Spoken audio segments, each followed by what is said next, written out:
Hey, how's it going? Back in mid-2020, during the height of COVID ammo scarcity, I was searching for a rifle and a caliber that would be cheaper than 5.56 or 2.23 to shoot.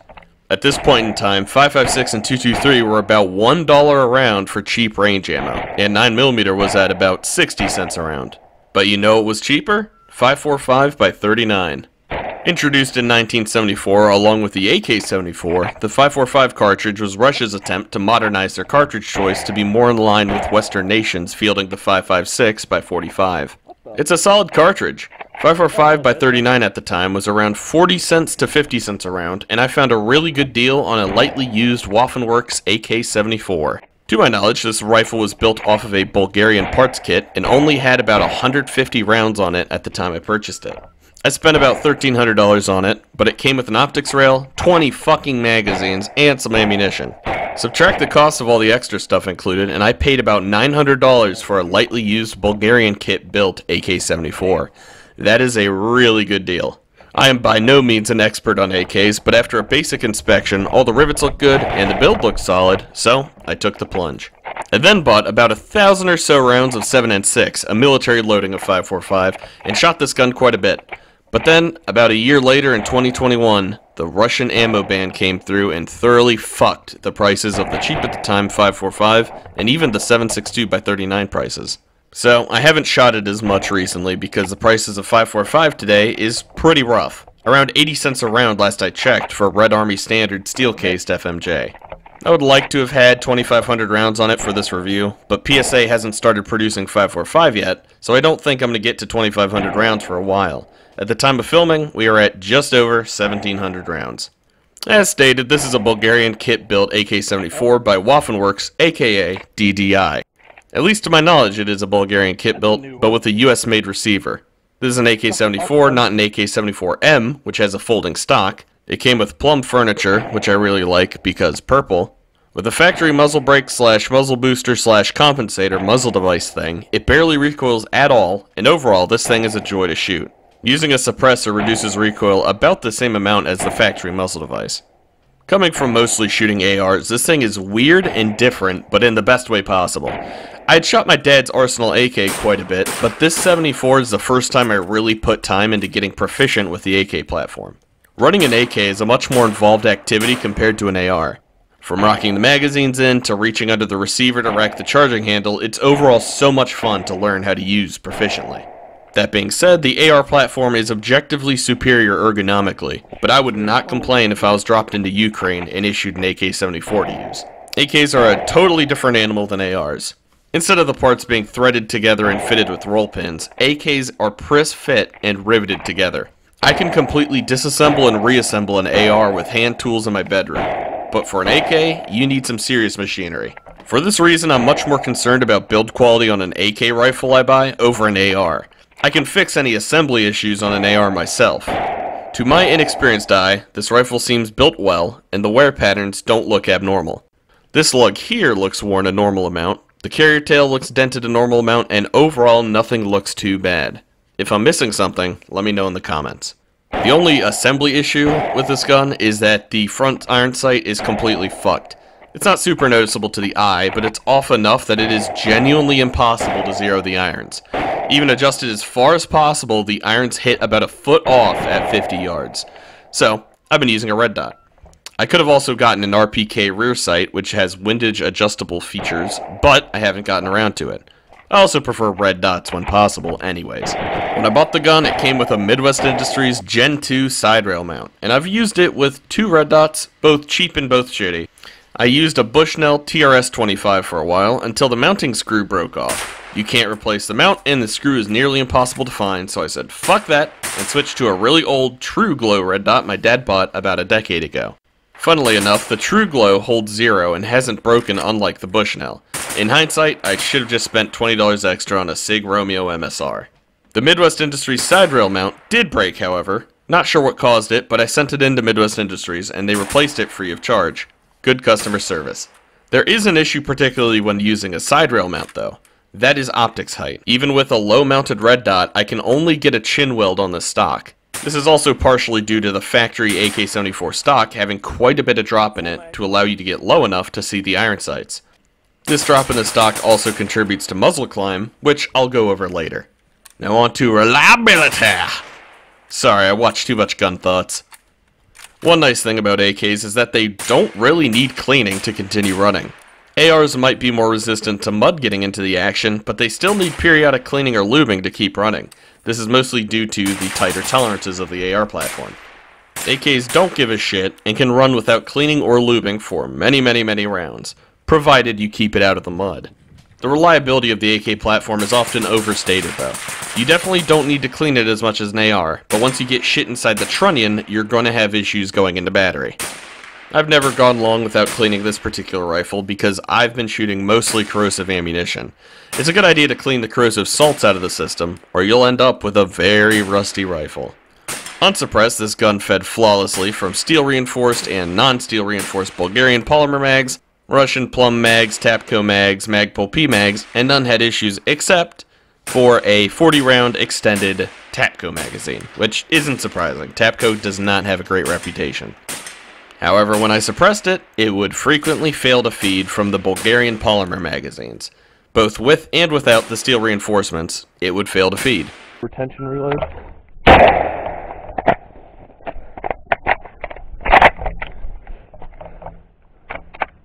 What the fuck?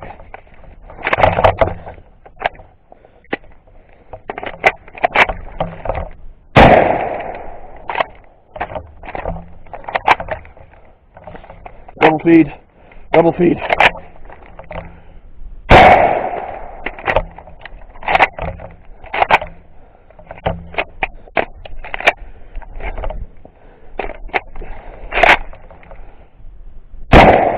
It was truly bizarre, and using other mags fixed the issue.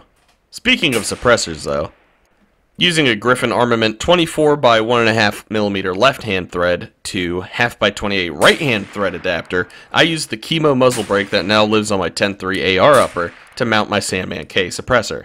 This is when I learned firsthand that AKs, particularly kit builds, do not like being suppressed. Even with the Sandman K, a 30 caliber low back pressure can cause significant gas to the face issues. It also, despite being a 30 cal can, just barely passed an alignment rod test. Part of this is because comblock barrels notoriously have non-concentric barrel threads, but also because the Griffin adapter has to press against the crown of the barrel, which I also doubt was perfectly flat. Despite these issues, I never had any baffle or end cap strikes throughout the about 500 rounds I put through it suppressed. But I would definitely not try using a 22 caliber suppressor on this gun. 22 as in bore, so a 5.56 suppressor. I'm not talking about a 22 long rifle can. That thing would just fucking explode. Also, because of the overgas nature of military AKs, the gun was pretty loud, even suppressed with a 16-inch barrel. It sounded only slightly quieter than my 10.3 5.56 upper with the same suppressor. Not sure how much it comes through on video. The action is also louder on an AK than on an AR, but that really doesn't do much harm compared to the issue of piston pop. To illustrate this, here's some downrange audio from 100 yards. Listen to the difference between the report of this AK suppressed versus my 16-inch AR suppressed. Ignore the crack of the bullet, listen only for the report afterwards.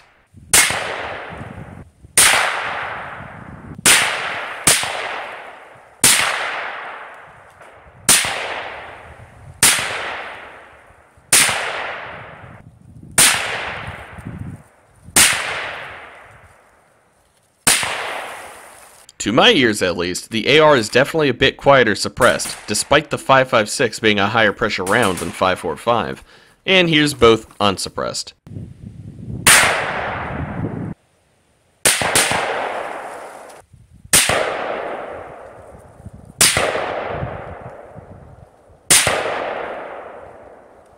Funnily enough, without a suppressor, 5.56 sounds a bit louder, with a deeper tone to the report. You definitely hear that pressure difference unsuppressed. Now on to accuracy and precision. A lot of people misunderstand the difference between accuracy and precision. Accuracy is how close to your target you're hitting.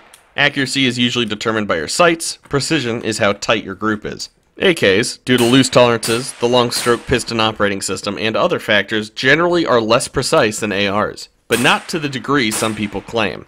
2 MOA larger groups really does not make a difference inside 200 yards, but when you start taking longer range shots, you might start missing. When you hear people say AKs shoot like 30 MOA, that's usually because their only experience with the platform is overseas, where a lot of the rifles have hundreds of thousands of rounds through them and have no rifling left in the barrels.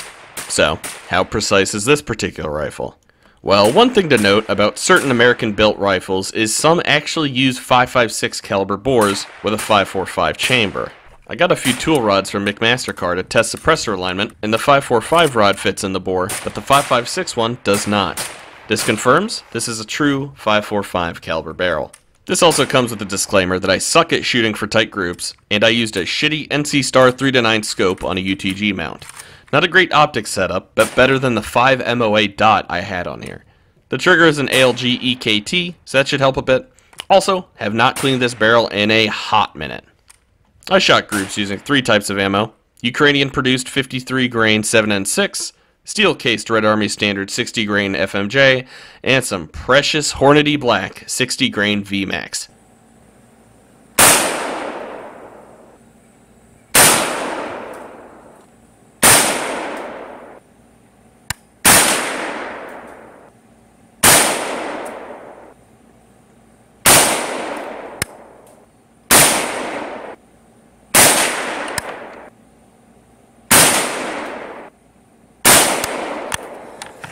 Fired 2 extra just to be sure, because I'm pretty sure I had a flyer in this actual Russian Plum magazine with Ukrainian ammo.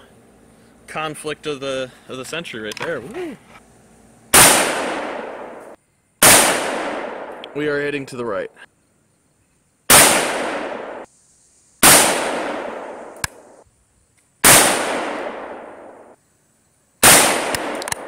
Star of the show.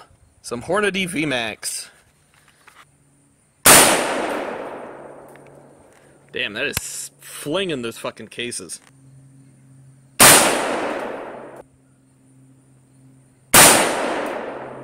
This shit is powerful.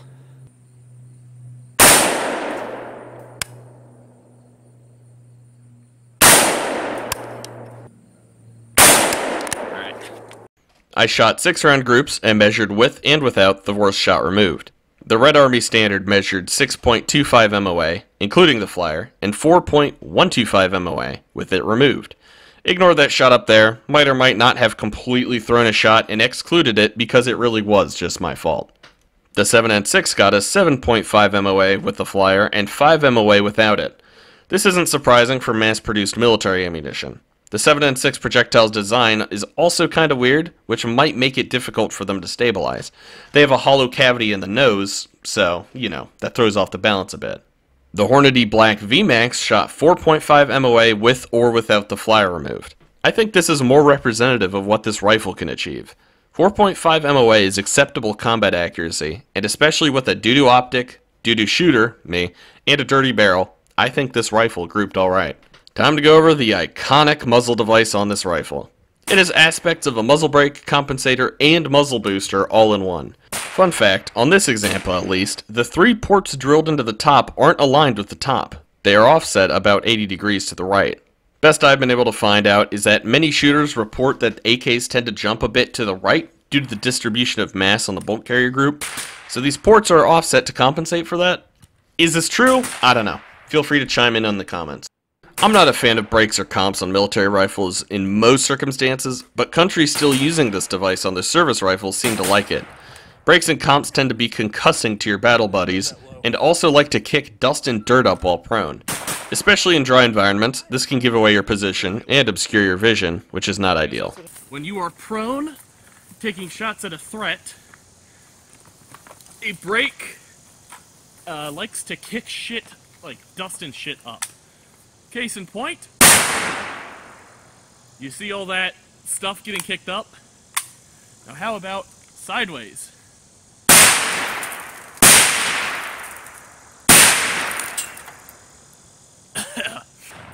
I've also been curious about how this muzzle device affects performance when shooting quickly.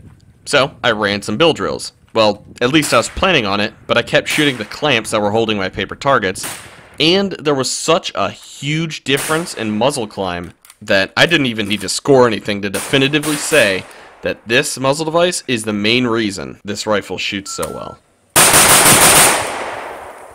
Okay, I overdrove that.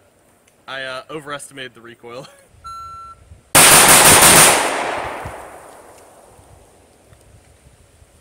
Okay, we got all shots on target. So, all the hits were on target, but just barely. So it is a delicate balance of... It helps you compensate a lot, but it's very easy to over or undercompensate. Alright, no muzzle device. Let's see how fucked it is. Oh my god! But there was that, I'm not even gonna bother scoring that target. I got one hit. Like, I'll just do a double tap. Got 2 rounds, let's do a double tap. First hit's dead center, second hit is above the piece of paper. Now the question is, how concussive is it to be next to? Make sure that's at a safe direction.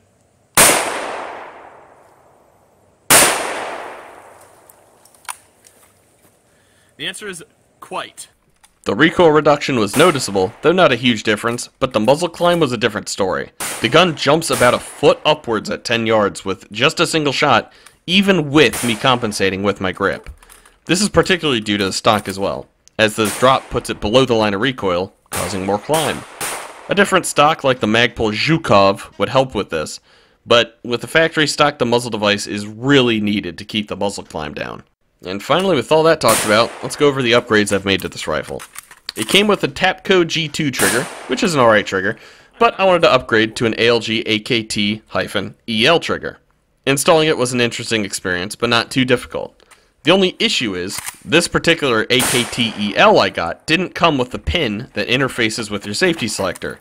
So, I did the redneck thing, and stuck a roll pin in there, and used a Dremel to cut it to shape. This solution works brilliantly, and has prevented the hammer from dropping while unsafe 100% of the time. Also got a Soviet Arms charging handle extension. Soviet Arms is owned by PSA. I torque this thing like crazy with red Loctite, and it stays on the 74, but on my dad's 7.62x39 milled AK, torqued to the same specs of like 65 inch-pounds with red Loctite, it comes off after about 50 rounds. I like the texture on it, but in hindsight, a different charging handle extension is probably a better choice. I would have just gone for a Zenico, but yeah, good luck finding one. Enhanced safety selector that I believe is from WPB from Poland. I got it from AK Operators Union, but they don't carry it anymore. I absolutely love this enhanced selector because I can take it off and put it on safe with my index finger. I have a Romanian sling on here, and it works. The only issue is that the front sling loop on this gun is too tight, giggity, for the sling to mount to, so I made a simple paracord loop to connect the two, and it's been solid. And finally, the most important weapon in the modern battlefield, which is, funnily enough, I've actually seen soldiers in Ukraine with AK-74s with this mounted, the bayonet. We're back to trench warfare these days, so I guess it does have some practical value on the modern battlefield, but I'll be honest, I have it just because it fucking looks cool. And that's overall it. In conclusion, at least from the small round count I've put through it, this is a pretty solid rifle. I'm not an AK expert, but everything I've seen indicates that this is pretty good, and the fact that I got it for about $900, if you exclude all the accessories, is maddening. I did some research, but I'm not really able to find what's going on with Waffenwerks / DDI these days, so if you're able to pick up one of their rifles, I would recommend it, but just be wary that the whole warranty situation may or may not be completely fucked. Once PSA / AAC gets their Russian ammo manufacturing up and running, I'm going to put so many goddamn rounds through this fucking gun. I'll definitely do an update, but we'll have to wait and see when they actually get that shit up and running. But of course, it doesn't matter if you use an AR, an AK, or any comparable rifle. What matters is that you train and be the best you can be. Run some drills and enjoy the outdoors, lads. Take care.